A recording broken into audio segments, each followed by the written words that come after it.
Our world is a wonderful place, an amazing place where we live, and it is composed by living things that interact with each other and with their physical environment.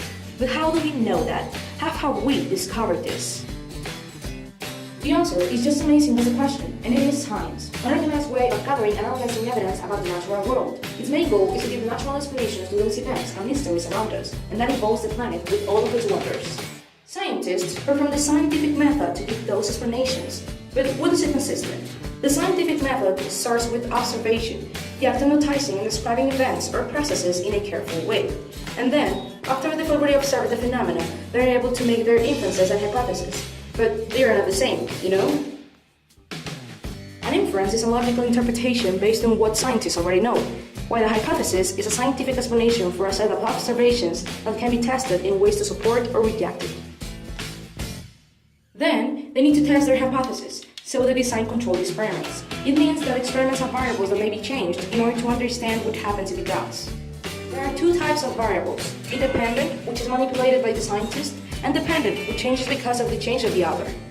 Another component of this kind of experiment is the one known as control group, which is exposed to the same conditions as the experimental group except for one variable. And the results they got from these experiments are called data. Data is collected and analyzed, and this is the next step of scientific method. And finally, they draw conclusions, and they state whether the hypothesis has been rejected or accepted.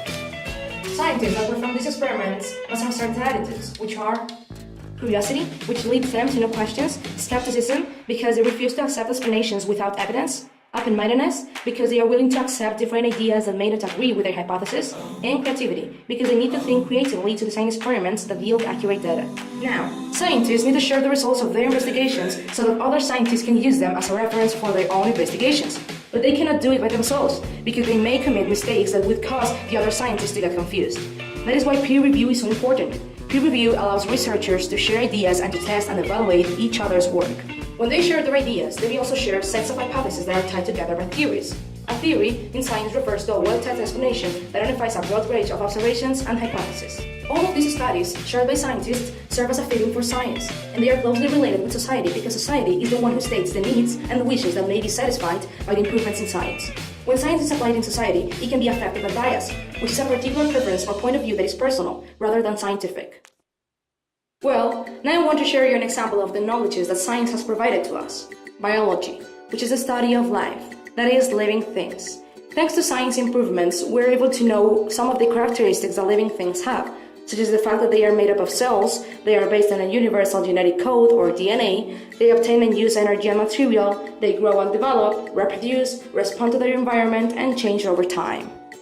The study of living things involves several interlocking ideas, which are called big ideas, and those big ideas are cellular basis of life, which states that organisms are made up of cells; information and heredity, which states that they are based on a universal genetic code; matter and energy, which states that organisms obtain and use material and energy; growth, development, and reproduction; homeostasis, which refers to the ability of living things to maintain a stable temperature; evolution, structure and function; unity and diversity of life; interdependence in nature, which states that every organism depends on each other; and science as a way of knowing.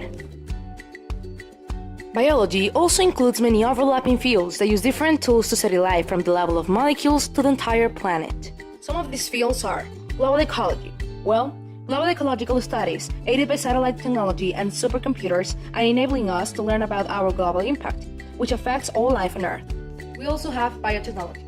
This field, created by the molecular revolution, is based on our ability to edit and rewrite the genetic code. Another very important field is the one known as building the tree of life, because scientists want to combine the latest genetic information with computer technology to organize all living things into a single universal tree of life.